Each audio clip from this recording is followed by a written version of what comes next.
I just reloaded 100 rounds of 6mm GT using Alpha brass.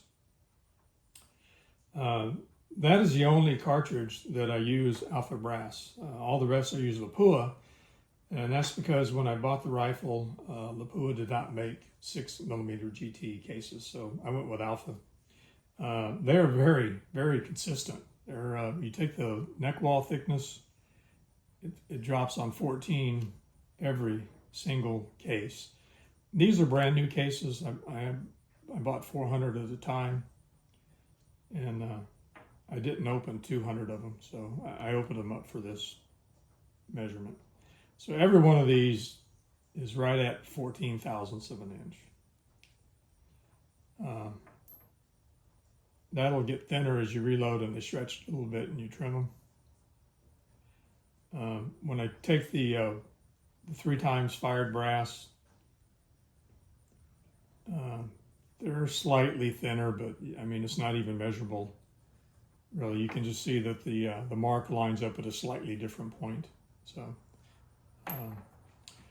that's the neck thickness. The length is where I saw the reason why I had to trim these. Right out of the box from the factory, this brass is really close to the maximum length for a brand new piece of brass.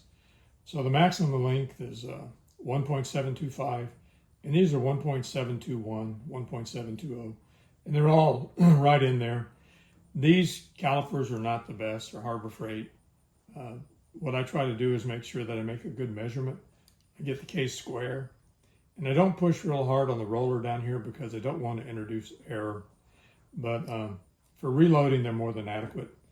And so I took those numbers and I looked at what I measured on my Lapua brass for previous firings. And so 6.5 Creedmoor, the tolerance is 1.900 to 1.920. And brand new, these are all like 1.908. So they line up below the midpoint of the tolerance. So the tolerance is 20 thousandths. These are below 10. And that allows me to reload them more times before they need trim than the Alpha. The Alpha actually gives you a lot of options when you're going to reload. So I can't make these longer right out of the box. These are longer, so I can trim them to whatever length I want for my reloading, and I have the room to do that, where you don't have to do that on the Lapua brass until you've fired it a few times and it grows. Don't know if that's a good thing or a bad thing. I really don't trim the brass brand new. I measure it to make sure it's in tolerance, and then I go with it, and I set the cartridge base to ogive length. When I seat the bullet, I'm not too worried about the length of the brass, as long as it falls below the maximum length allowable.